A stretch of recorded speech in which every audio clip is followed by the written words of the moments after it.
En el capítulo anterior, resistencia desesperada. Negrín regresa a Madrid para intentar una negociación de paz, pero una conspiración militar encabezada por el general Casado derroca al gobierno republicano. Franco exige la rendición incondicional y Casado abandona España.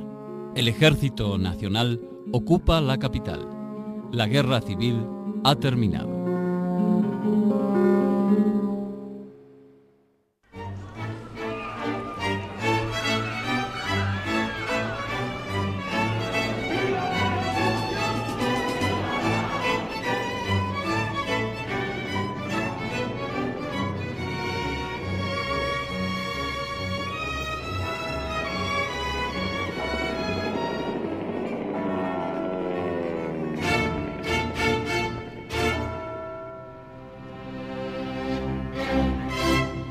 El desfile de la victoria. El 1 de abril de 1939, el escueto parte militar firmado por el general Francisco Franco, dando por concluidas las operaciones, cerró solo el capítulo bélico de la larga y dolorosa guerra civil. Ahora, los vencedores tendrían que fundar las bases de un nuevo régimen político, adecuar las estructuras del Estado a ese modelo autoritario cimentado en una victoria absoluta, sin atenuantes y sin condicionantes. En el fragor de la lucha, lo prioritario había sido la derrota del enemigo. Un Estado totalitario armonizará en España el funcionamiento de todas las capacidades y energías del país, en el que dentro de la unidad nacional el trabajo, estimado como el más ineludible de los deberes, será el único exponente de la voluntad popular. Yo creo que Franco tenía clarísimo lo que era el pensamiento militar colonial, pretoriano, típico de la época y de esos sectores, ¿no?, de militares colonialistas. Realmente lo que tenía muy claro desde mi punto de vista era que los militares tomaban el poder para sí mismo, para el ejército, y no iban a dejar parcelas de poder para aquellos partidos políticos que habían colaborado en el golpe militar. Eso lo tuvieron muy claro, eso lo tuvo muy claro desde el principio. Franco, ocupado por los acontecimientos bélicos, había prestado muy poca atención a la necesidad de proyectar un gobierno futuro. Muchos de sus partidarios lo veían como una transición necesaria para restablecer aquellas cosas que la República había desquiciado, pero no lo imaginaban como un dictador absoluto. No parecía tener cualidades de líder político y su participación en cuestiones políticas había sido casi nula antes del estallido de la guerra. Pero, a lo largo del conflicto, se convenció de que estaba investido para una función trascendente. Hay que reconocer que los propios militares, y esto me lo han confesado a mí algunos de alta graduación, ellos sabían que si otorgaban el mando a alguno otro de los que estaban, las probabilidades de éxito eran hipotéticas. Pero con Franco, debido a su mentalidad, si Franco se embarcaba en esto, Franco sería capaz de matar a media España por acabar ganando la guerra.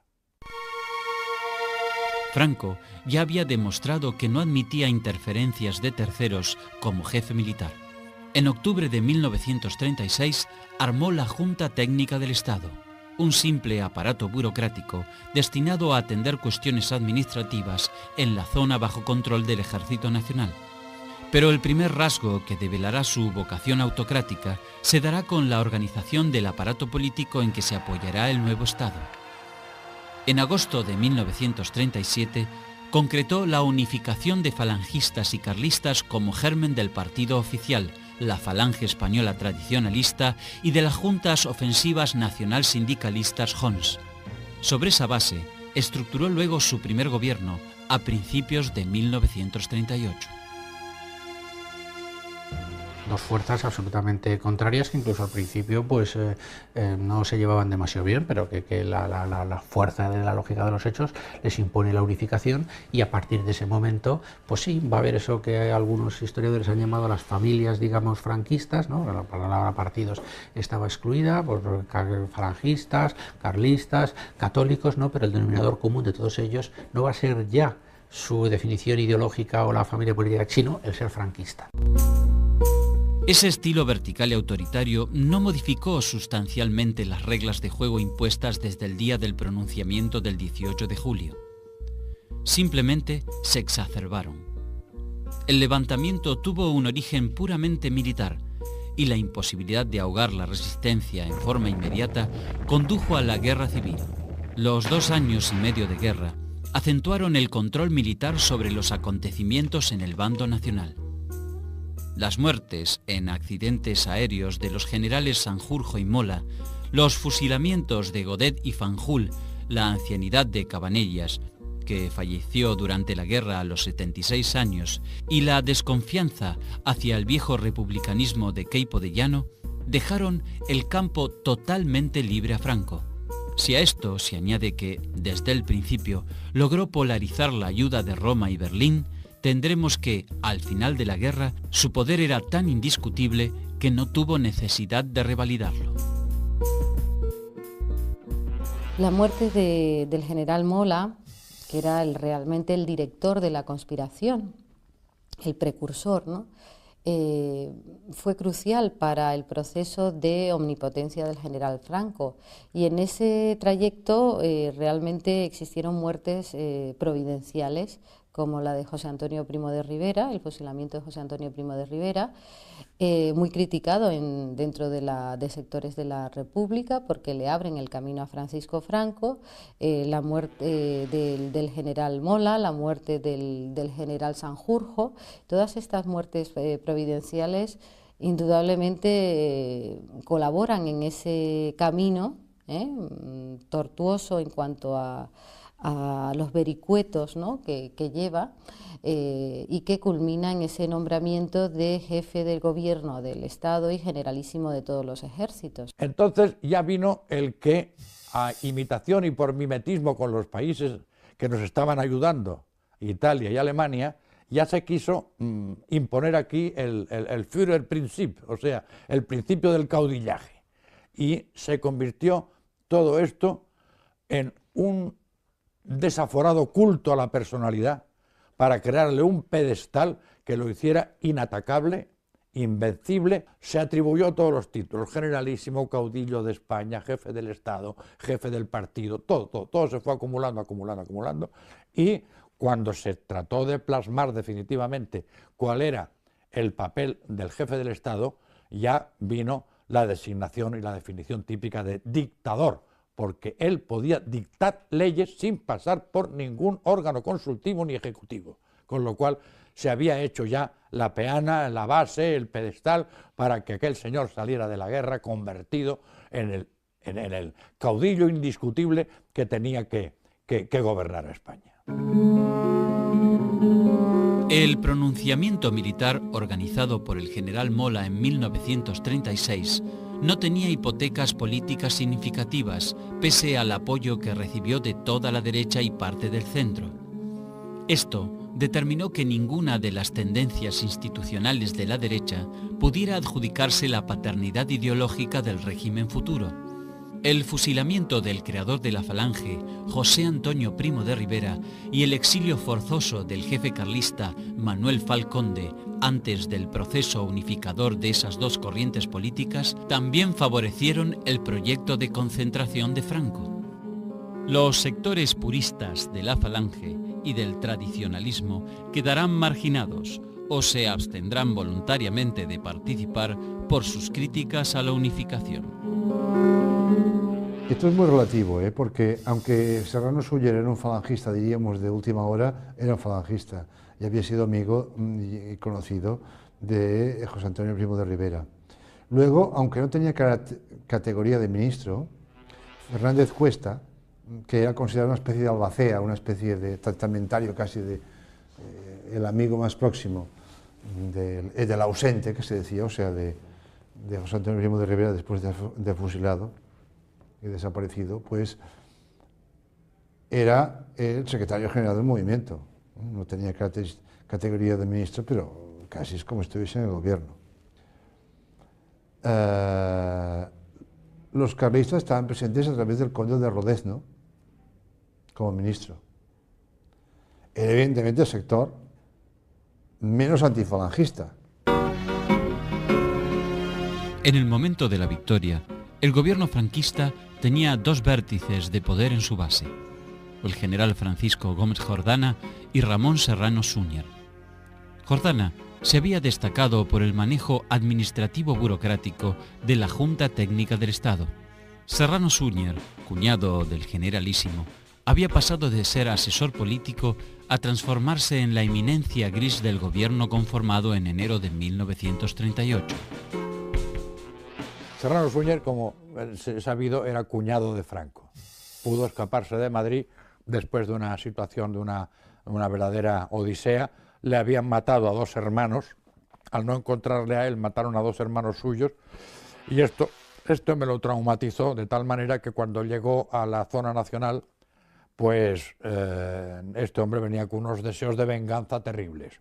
Por otra parte, él era un hombre que tenía una formación jurídica y claro, aquello que se había creado allí era una cosa de ordeno y mando militar, sin ninguna base presuntamente jurídica, y Serrano Súñer empezó a elaborar las directrices de cómo debía ser el nuevo Estado.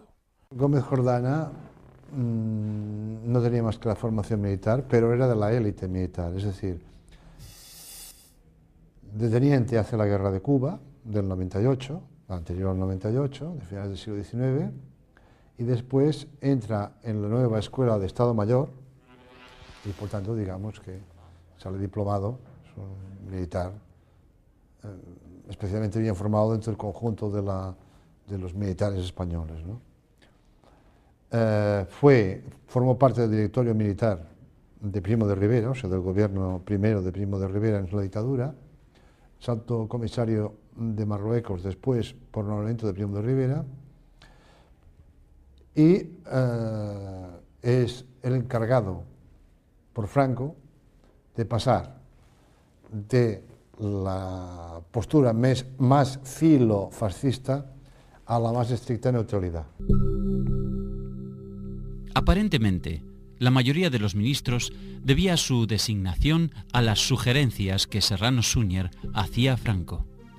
También había jugado un papel destacado en el proceso de unificación de falangistas y requetés que constituyó el embrión del partido oficial. Como admirador del régimen del dictador italiano Benito Mussolini, rescató para la falange española símbolos y rasgos ideológicos que terminó emparentándola con el fascismo. Él va a diseñar una España en la que lo único indiscutible sea el poder de Franco. Todo lo demás se puede discutir, bueno, aparte de los presupuestos ideológicos del régimen. Entonces, él va a tomar como referencia la ideología de Falange, pero va a manipular esa ideología de Falange. Y la va a manipular para hacer nacer el franquismo.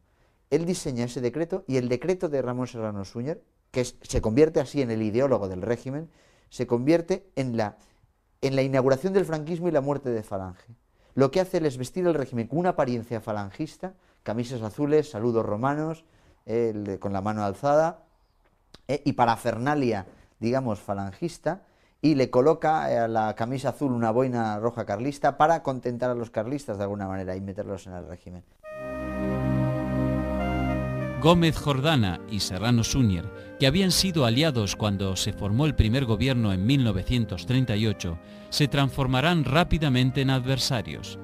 Una de las primeras cuestiones que dirimirán será el grado de amistad que unirá a España con las potencias del eje y muy especialmente a Italia. Jordana fue partidario de mantener la neutralidad o una equidistancia que evitara compromisos peligrosos. Las presiones de los países que habían contribuido a la victoria eran fuertes, aunque pretendían objetivos diferentes. Alemania deseaba lograr acuerdos económicos favorables como compensación a su esfuerzo militar en la península ibérica. Italia, en cambio, aspiraba a una unión más estrecha de ambos regímenes. ¡Viva Italia! ¡Viva! ¡Viva el rey emperador! ¡Viva! ¡Viva Mussolini! ¡Viva! ¡Franco! ¡Franco! Entonces, Serrano Suñer, con sus visitas, con su relación con el conde Chiano y con Hitler y todo esto, aparece como el más, diríamos, da la imagen del periodo más filoeje, filofascista de la época, que coincide con la Segunda Guerra Mundial. Cuando en el año 42 se hace evidente que los aliados han empezado a ganar la guerra, Franco decide pasar de la no beligerancia a la neutralidad. La no beligerancia significaba unas relaciones comerciales, una cierta amistad con el eje, aunque sin entrar en guerra. Y entonces es cuando el general Gómez Jordana pasa a ser ministro de Asuntos Exteriores. Y Serrano Suñer adopta una postura muy distante respecto a Franco y prácticamente queda marginado de la vida política para siempre jamás. Serrano Suñer controlaba los medios de prensa y desde allí no perdió oportunidad de recalcar el papel de Italia en la victoria. En junio de 1939 viajó a Nápoles para entrevistarse con Mussolini y su canciller, el conde Chiano. Aunque nunca llegó a firmarse ningún tratado, España quedaría ligada a Italia por profundos lazos ideológicos. El viaje de Chiano a España, realizado un mes más tarde, reforzó esa imagen. Serrano Suñer fue nuevamente el maestro de ceremonias, mientras Jordana frenaba cualquier compromiso formal entre bambalinas. Uno de las cartas que Franco pudo jugar muy favorablemente desde el inicio fueron sus contactos con Hitler y con Mussolini. Y Mussolini fue indudablemente su aliado más leal, su aliado verdaderamente fraterno, incluso mucho más que Hitler. Las tropas del Corpo di Truppe Volontaria, ¿no?, el CTV, fueron numerosísimas, más de 50.000 tropas, soldados y oficiales que vinieron a España. Realmente ahí se demuestra cómo esa alianza fue muy fuerte y el apoyo fue profundo, ¿no? Hubo declaraciones mutuas de elogio y admiración, pero el comunicado oficial de la reunión entre Franco y Chiano tuvo un tono casi protocolario. La preeminencia de Serrano Suñer preocupaba a varios ministros que tampoco comulgaban con las intenciones de Mussolini de llevar España a su zaga. Chiano tampoco despertó simpatías en esos ámbitos.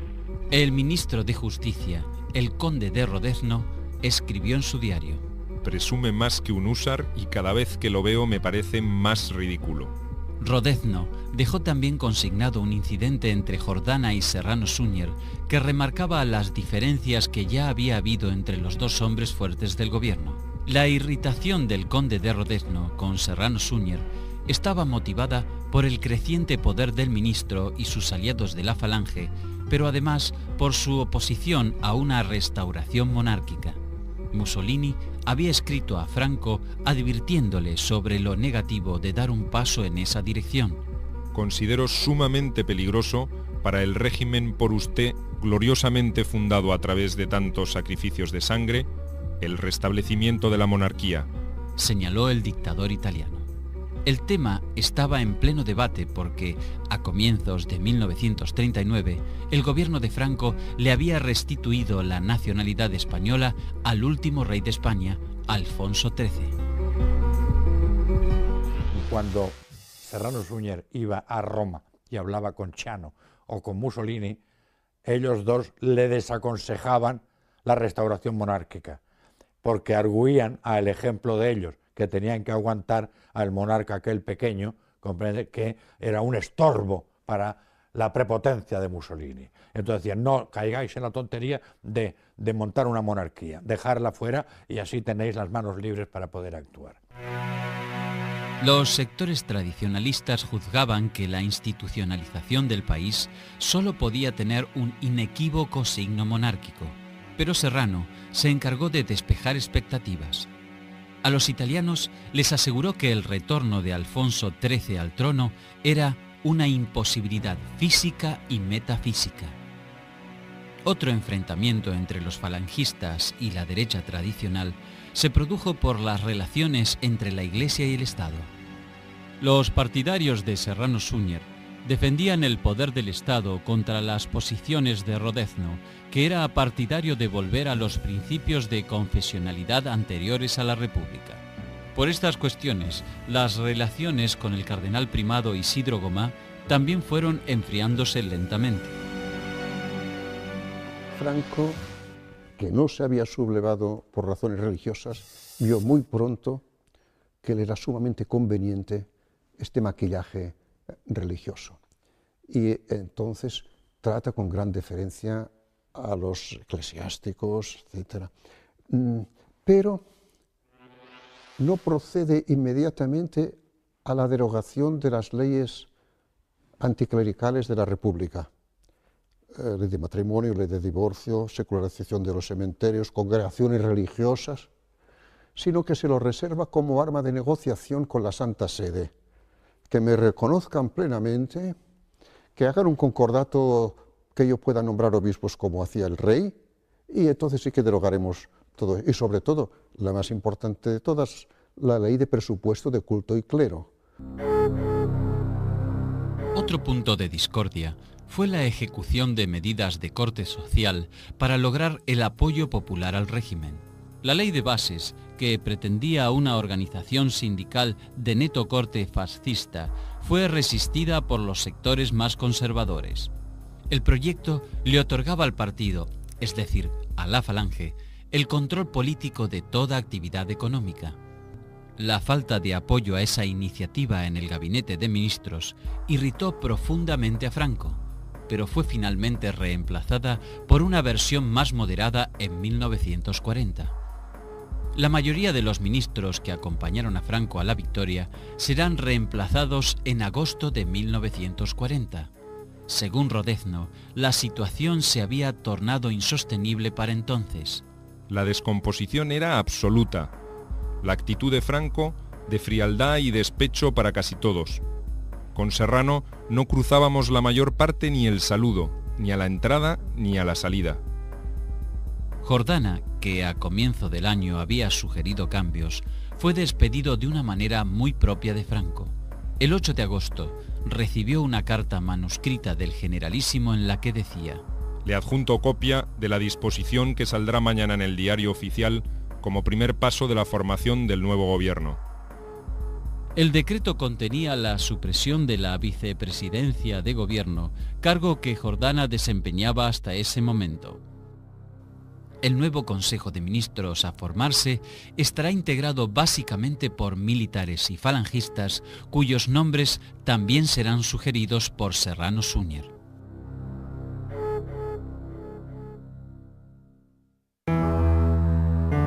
Mientras se construye el Estado franquista, se procede a una terrible represión sobre los vencidos. Ya desde antes del golpe, el general Emilio Mola había dejado claro, en instrucciones secretas a los conjurados, que la naturaleza del conflicto era profundamente ideológica. No se trataba de neutralizar el poder de un eventual adversario, como ocurre en la lucha política, sino de aniquilar a un enemigo.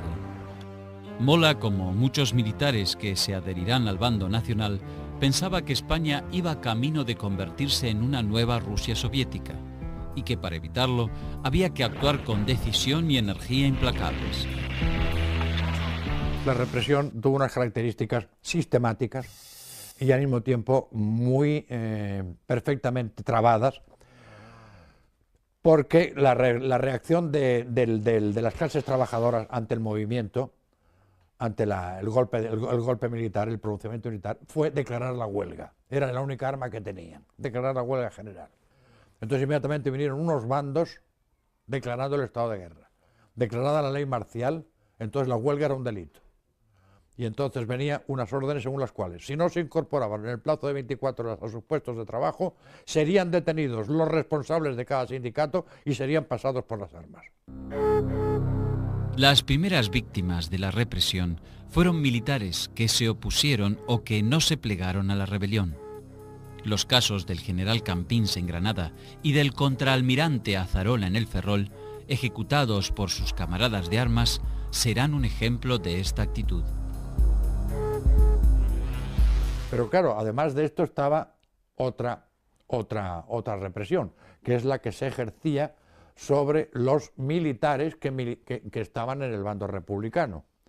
Militares cogidos prisioneros por los franquistas, inmediatamente eran sometidos a consejo de guerra por rebelión militar, que era lo más curioso jurídicamente hablando. Los que se habían sublevado imputaban a los otros rebelión militar, y los grados que se atribuían eran auxilio a la rebelión, rebelión militar, auxilio a la rebelión o incitación a la rebelión. Y si caías en uno de estos tres, lo más probable es que te cayera la pena de muerte. En las zonas que los nacionales dominaron rápidamente, se implantó el terror indiscriminado como método para consolidar su dominio. Esto es lo que ocurrió en las Islas Canarias, Mallorca, Navarra, La Rioja y Soria. La violencia se ejercerá contra políticos republicanos, personalidades defensoras de esa causa, sindicalistas y obreros. Hasta los masones fueron ejecutados sin piedad. Antonio Bahamonde y Sánchez de Castro, delegado de prensa y propaganda, en su libro Un año con Queipo de Llano, Memorias de un nacionalista, ilustra cómo fue evolucionando el proceso. En la represión hay que señalar 3 etapas bien definidas. Primera, fusilamientos en las calles, a las salidas de las carreteras, en las tapias de los cementerios. Esta época duró hasta octubre de 1936. Segunda, en la que se instruía expediente a los detenidos sin ser oídos la mayoría de las veces. Duró hasta febrero del 37. Y la tercera, que rige en la actualidad, en la que la parodia de unos consejos de guerra, ya prejuzgados de antemano, quieren dar la sensación de justicia. La represión fue terrible y se elaboró durante la guerra en la zona ocupada por los militares. Es decir, que muchas zonas donde no existió guerra también hubo una durísima represión. Hoy en día, por ejemplo, se están exhumando muchos cuerpos de represión irregular sin ningún tipo de formación de causa en León, donde no hubo en sí combates, en Galicia, en muchos otros sitios de España. Entonces, el programa de represión es un programa que se elabora durante la guerra. La creación legal, por ejemplo, de campos de concentración se lleva adelante durante la guerra. La creación legal de la obra de redención de penas por el trabajo, es decir, la legalización del trabajo semiesclavo de los presos políticos, se lleva adelante durante la guerra. El 9 de febrero de 1939, el franquismo publicó la Ley de Responsabilidades Políticas, que será el origen y la causa de la mayoría de los procesos de posguerra. Los prisioneros de guerra encerrados en campos de concentración fueron sometidos a un proceso de calificación. Los considerados políticamente inocuos recuperaban la libertad, aunque continuaban controlados por los organismos del Estado. Quienes caían dentro de las causales delictivas previstas por las leyes eran juzgados en forma sumaria. Si la sentencia no era de muerte, iniciaban un largo peregrinaje por prisiones y penales esparcidos por toda España, peninsular o norteafricana. Muchos eran condenados a trabajos forzados en beneficio de grupos económicos privados. La represión de la posguerra en España fue una represión durísima y tuvo componentes claramente ideológicos, pero también tuvo componentes personales, sobre todo en las comunidades pequeñas, en la España rural. Y ahí hizo pagar a mucha gente que no tenía especiales responsabilidades. Los vencedores aplicaron una represión que a veces era simplemente el señalar a alguien de una comunidad de vecinos o de un pueblo porque había estado con los rojos, o con los que se llamaban los rojos, o había hecho tal cosa al principio de la guerra, o simplemente era una rencilla personal, que empiezan a aflorar al final de la guerra. Pero la represión fue terrible en los primeros años y consistió no solo en la muerte de los que habían estado con el régimen perdido, con los derrotados. A veces la represión constaba simplemente de hacer el vacío a una persona o no dejarle acceder a un puesto de trabajo. Finalizada la guerra, las pesquisas y detenciones estaban a cargo de la Falange o de la Guardia Civil. Muchas tenían su origen en delaciones que el franquismo fomentaba, catalogándolas como un deber patriótico.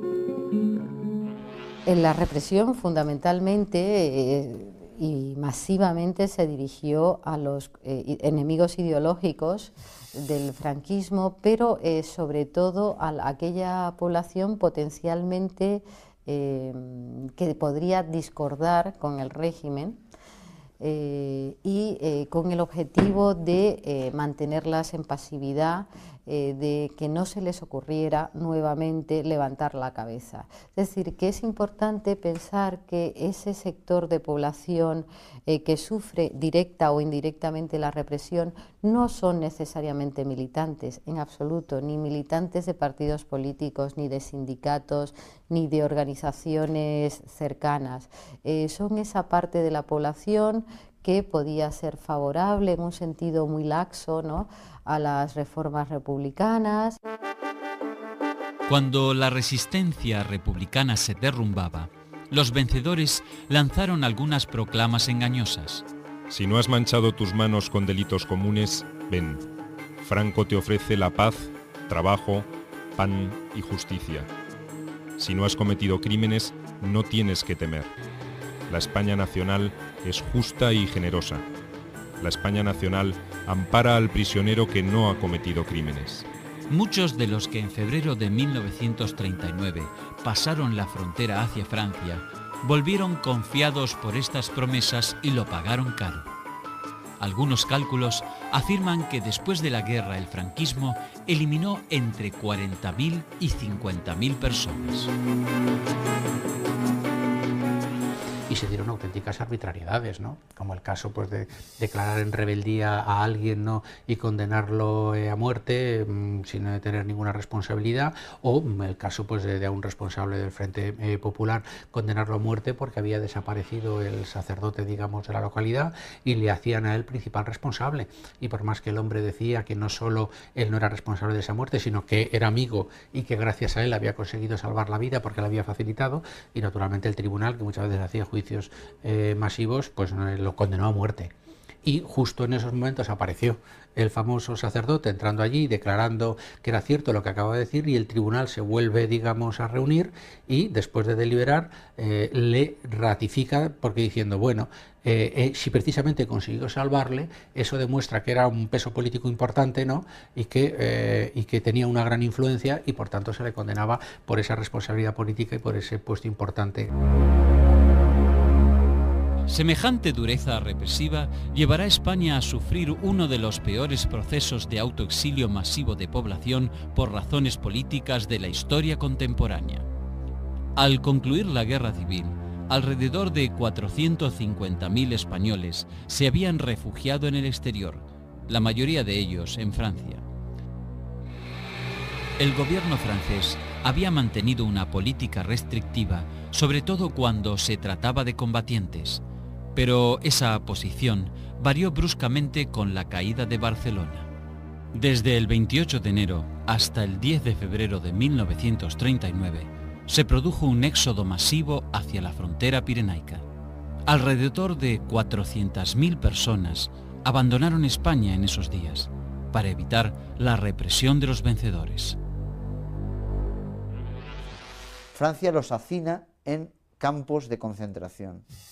Y encima les va a poner como guardianes de esos campos de concentración a tropas coloniales, senegaleses, norteafricanos, cuyo trato hacia esos que no son prisioneros, aunque estén en campos de concentración, son exiliados republicanos, refugiados republicanos, que tienen que abandonar su hogar, va a ser lamentable. Las condiciones son infrahumanas, ¿eh? No tienen lugares donde hacer sus necesidades, comen malamente, están en campos, muchos, en campos de los llamados campos de la playa, es decir, con la humedad del mar al lado, en barracones insalubres, rodeados de alambradas de espinos sin poder y con escasa comida. El primer contingente importante de refugiados llegó a Francia tras la caída de Guipúzcoa en octubre de 1937. El gobierno francés había establecido un año antes que se brindaría asilo a todo español que pasara la frontera, pero también fomentaba la repatriación a la zona elegida por el interesado. En el caso de combatientes, la repatriación era obligatoria. Estas normas se modificaron en el tramo final de la guerra. El problema de los refugiados desbordaba las posibilidades francesas y ya no había posibilidades de devolverlos porque el franquismo había cerrado las fronteras. A finales de 1939, esos pasos fueron reabiertos y muchos españoles que no eran emigrados políticos comenzaron a retornar.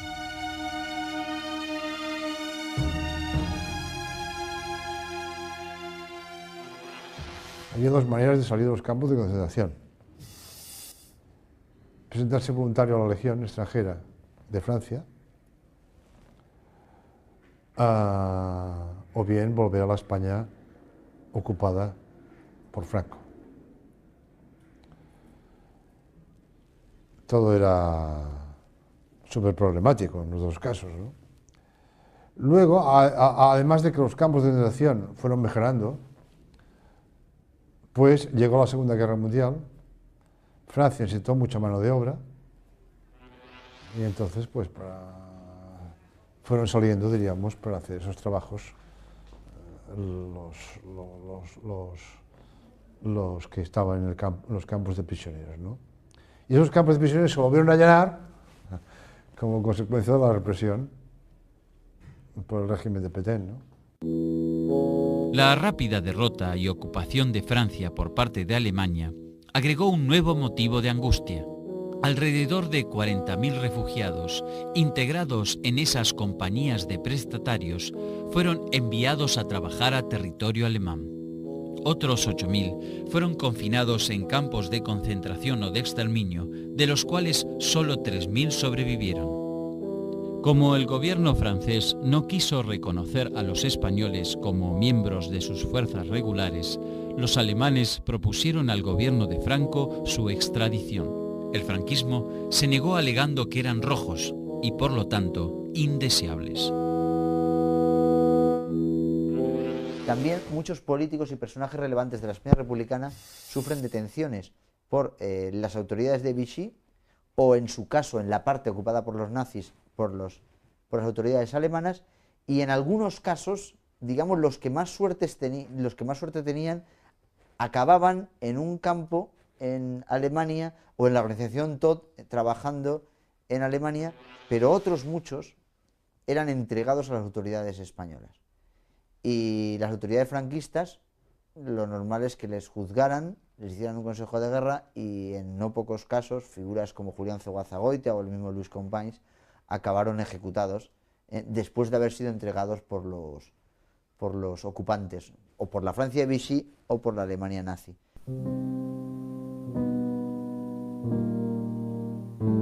Entre los destinos hispanoamericanos, México fue el que acogió a mayor número de refugiados.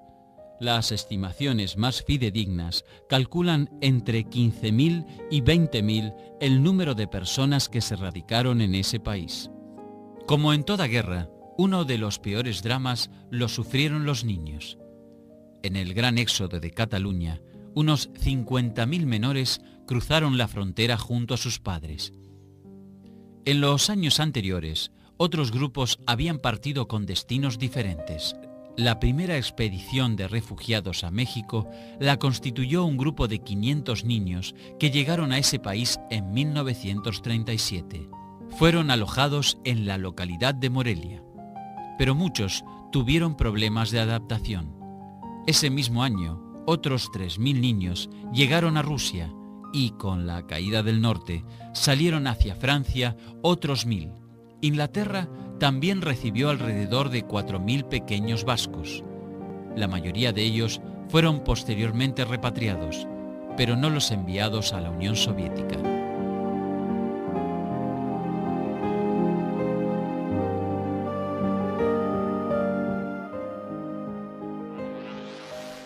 Los niños fueron sacados de España fundamentalmente para protegerlos. Es decir, que hubo campañas para esa evacuación. Evacuación de niños y de población civil, en principio evacuación interna desde zonas de primera línea, como podía ser Madrid, y se llamaba a salir de Madrid y a situarse en las zonas costeras alejadas de los frentes. Este llamamiento no siempre se lograba, es decir, que había una renuencia por parte de la población a trasladarse, a pesar del hambre que había en Madrid, pues por razones familiares fundamentalmente, y sin embargo sí existieron grupos de niños, de mujeres, de ancianos que se trasladaron al Levante llamado Feliz, porque no se pasaba el hambre que se pasaba en Madrid. Y luego otro sector de niños que fueron trasladados a la Unión Soviética, otros a México. La guerra civil había concluido, pero sus consecuencias materiales y humanas se prolongarán durante largos años. El conflicto bélico y la inmediata posguerra dejarán cerca de 400.000 muertos y otro tanto de exiliados, entre los cuales habrá profesionales, artistas y científicos de trascendencia. También quedará una cifra nunca precisada de heridos, enfermos y presos. A su vez, los daños en infraestructura serán considerables. El 40% del transporte ferroviario estaba inutilizado y alrededor de 250.000 viviendas quedaron destruidas y otras tantas seriamente dañadas. Hasta 1951, España no alcanzaría la renta nacional que tenía en 1935 y el índice de producción de ese año no se sobrepasaría hasta 1950. Apenas unas pocas cifras para enmarcar esta tremenda tragedia española durante el siglo XX, una de las peores de su dilatada historia.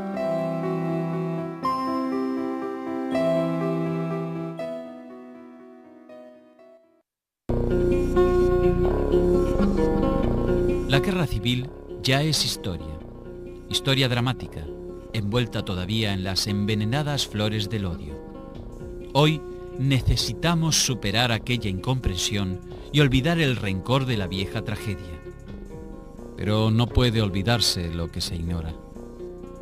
Para poder olvidar, debemos conocer. Tal como escribía el académico Laín Entralgo, necesitamos conocer.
La neutralidad o una equidistancia que evitara compromisos peligrosos.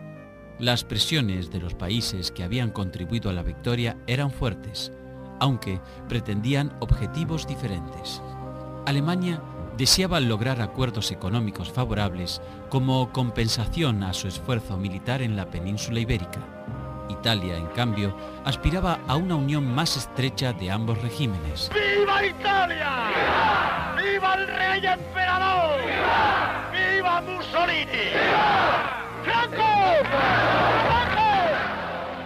Entonces, Serrano Suñer, con sus visitas, con su relación con el conde Chiano y con Hitler y todo esto, aparece como el más, diríamos, da la imagen del periodo más filoeje, filofascista de la época, que coincide con la Segunda Guerra Mundial.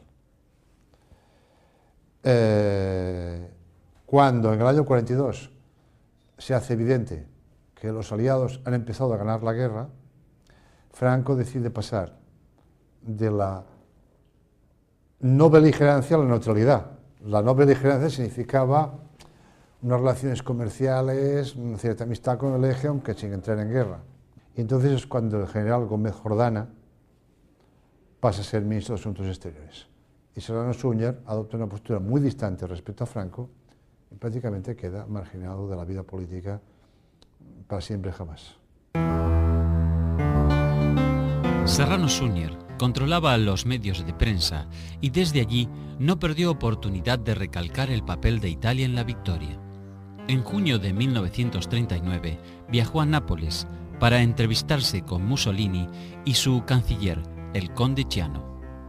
Aunque nunca llegó a firmarse ningún tratado, España quedaría ligada a Italia por profundos lazos ideológicos. El viaje de Chiano a España, realizado un mes más tarde, reforzó esa imagen. Serrano Suñer fue nuevamente el maestro de ceremonias, mientras Jordana frenaba cualquier compromiso formal entre bambalinas. Uno de las cartas que Franco pudo jugar muy favorablemente desde el inicio fueron sus contactos con Hitler y con Mussolini. Y Mussolini fue indudablemente su aliado más leal, su aliado verdaderamente fraterno, incluso mucho más que Hitler. Las tropas del Corpo di Truppe Volontaria, ¿no?, el CTV, fueron numerosísimas, más de 50.000 tropas, soldados y oficiales que vinieron a España. Realmente ahí se demuestra cómo esa alianza fue muy fuerte y el apoyo fue profundo, ¿no? Hubo declaraciones mutuas de elogio y admiración, pero el comunicado oficial de la reunión entre Franco y Chiano tuvo un tono casi protocolario. La preeminencia de Serrano Suñer preocupaba a varios ministros que tampoco comulgaban con las intenciones de Mussolini de llevar España a su zaga. Chiano tampoco despertó simpatías en esos ámbitos. El ministro de Justicia, el conde de Rodezno, ¿no?, tortuoso en cuanto a los vericuetos, ¿no?, que lleva y que culmina en ese nombramiento de jefe del gobierno del Estado y generalísimo de todos los ejércitos. Entonces ya vino el que, a imitación y por mimetismo con los países que nos estaban ayudando, Italia y Alemania, ya se quiso imponer aquí el Führerprinzip, o sea, el principio del caudillaje. Y se convirtió todo esto en un desaforado culto a la personalidad para crearle un pedestal que lo hiciera inatacable, invencible. Se atribuyó todos los títulos: generalísimo, caudillo de España, jefe del Estado, jefe del partido, todo se fue acumulando, y cuando se trató de plasmar definitivamente cuál era el papel del jefe del Estado, ya vino la designación y la definición típica de dictador, porque él podía dictar leyes sin pasar por ningún órgano consultivo ni ejecutivo, con lo cual se había hecho ya la peana, la base, el pedestal para que aquel señor saliera de la guerra convertido en el caudillo indiscutible que tenía que gobernar a España. El pronunciamiento militar organizado por el general Mola en 1936 no tenía hipotecas políticas significativas, pese al apoyo que recibió de toda la derecha y parte del centro. Esto determinó que ninguna de las tendencias institucionales de la derecha pudiera adjudicarse la paternidad ideológica del régimen futuro. El fusilamiento del creador de la Falange, José Antonio Primo de Rivera, y el exilio forzoso del jefe carlista Manuel Falconde antes del proceso unificador de esas dos corrientes políticas también favorecieron el proyecto de concentración de Franco. Los sectores puristas de la Falange y del tradicionalismo quedarán marginados o se abstendrán voluntariamente de participar por sus críticas a la unificación. Esto es muy relativo, porque aunque Serrano Suñer era un falangista, diríamos, de última hora, era un falangista y había sido amigo y conocido de José Antonio Primo de Rivera. Luego, aunque no tenía categoría de ministro, Fernández Cuesta, que era considerado una especie de albacea, una especie de testamentario casi de el amigo más próximo del ausente, que se decía, o sea, de José Antonio Primo de Rivera después de fusilado y desaparecido, pues era el secretario general del movimiento. No tenía categoría de ministro, pero casi es como si estuviese en el gobierno. Los carlistas estaban presentes a través del conde de Rodezno como ministro. Era evidentemente el sector menos antifalangista. En el momento de la victoria, el gobierno franquista tenía dos vértices de poder en su base, el general Francisco Gómez Jordana y Ramón Serrano Suñer. Jordana se había destacado por el manejo administrativo burocrático de la Junta Técnica del Estado. Serrano Suñer, cuñado del generalísimo, había pasado de ser asesor político a transformarse en la eminencia gris del gobierno conformado en enero de 1938. Serrano Suñer, como se ha sabido, era cuñado de Franco.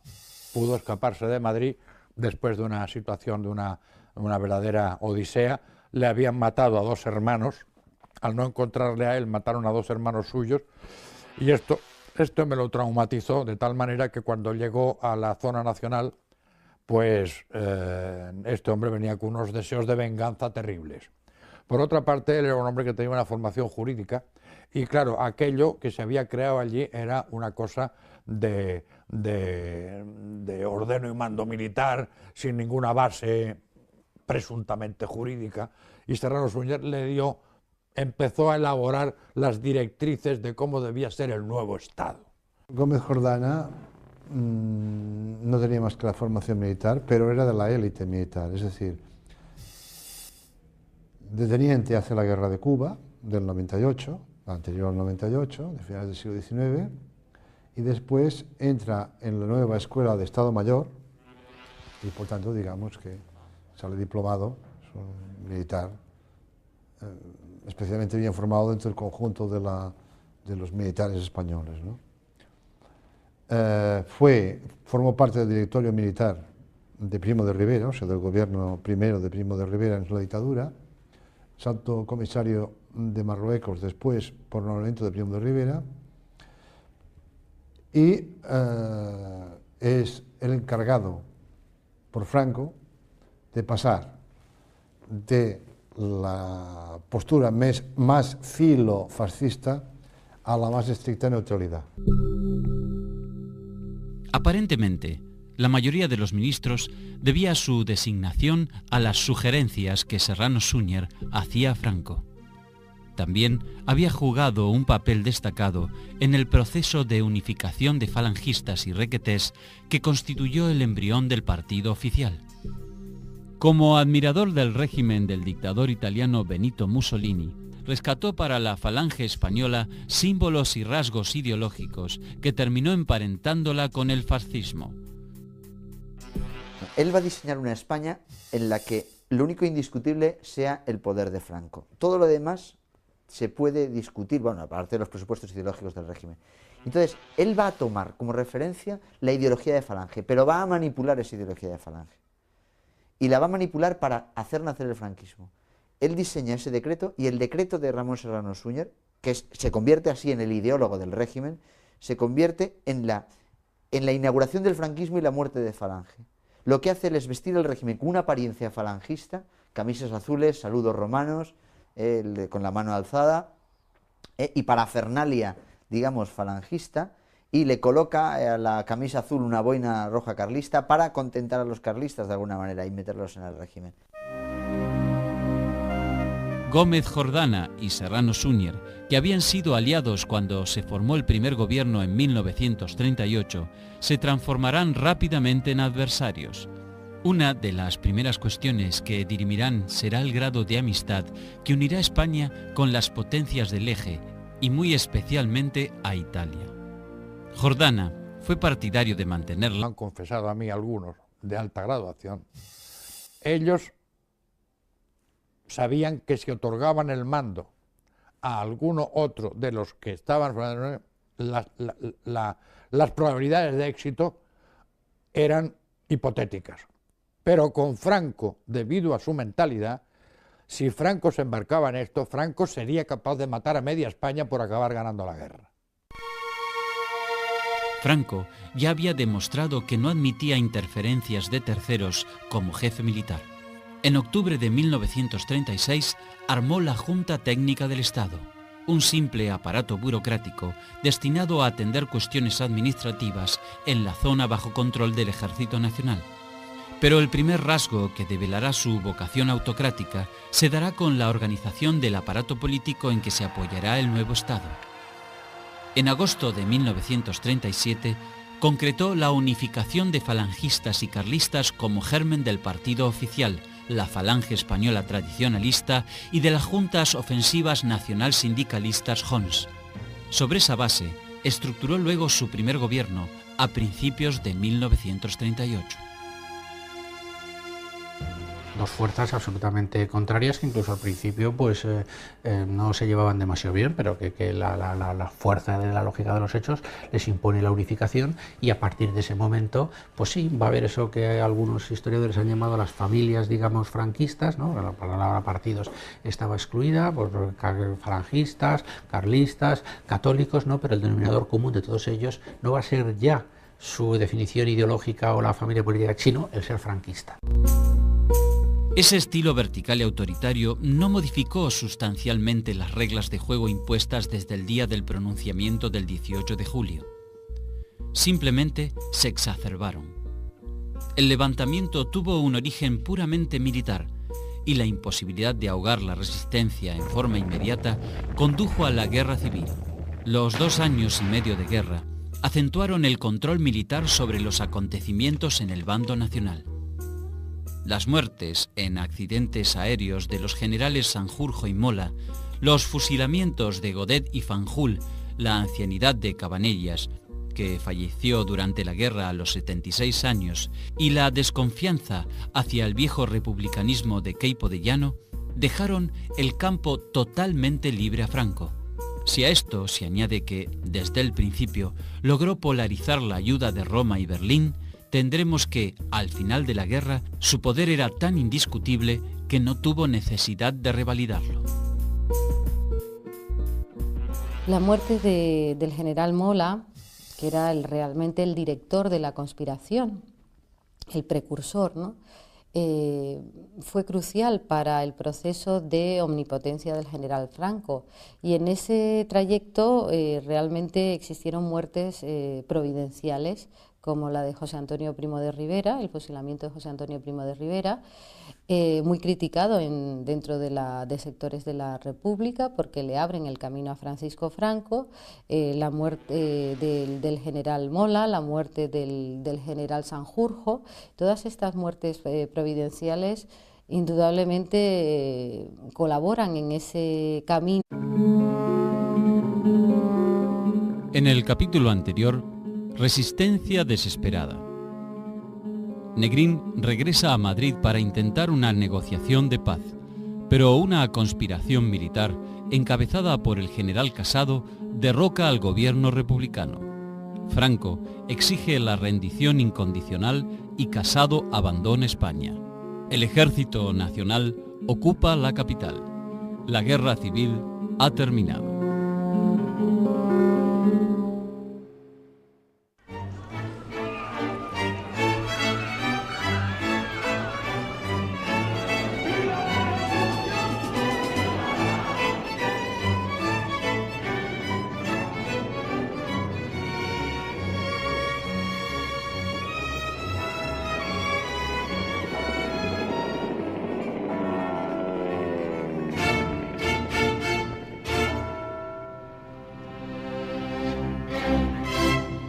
El desfile de la victoria.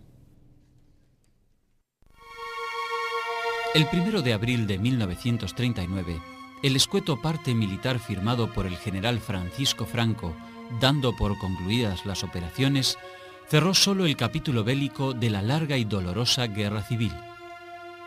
Ahora, los vencedores tendrían que fundar las bases de un nuevo régimen político, adecuar las estructuras del Estado a ese modelo autoritario cimentado en una victoria absoluta, sin atenuantes y sin condicionantes.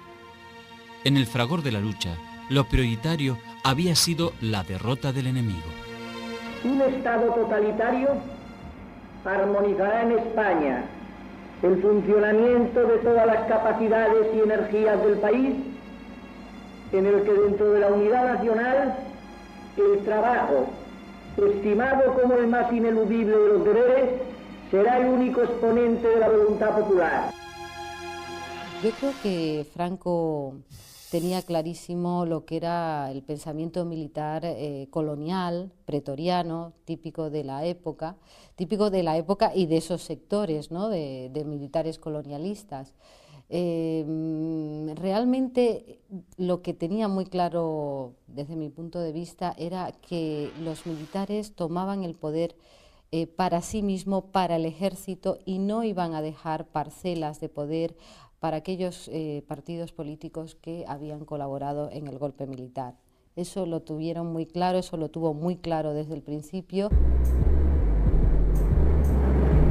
Franco, ocupado por los acontecimientos bélicos, había prestado muy poca atención a la necesidad de proyectar un gobierno futuro. Muchos de sus partidarios lo veían como una transición necesaria para restablecer aquellas cosas que la República había desquiciado, pero no lo imaginaban como un dictador absoluto. No parecía tener cualidades de líder político y su participación en cuestiones políticas había sido casi nula antes del estallido de la guerra.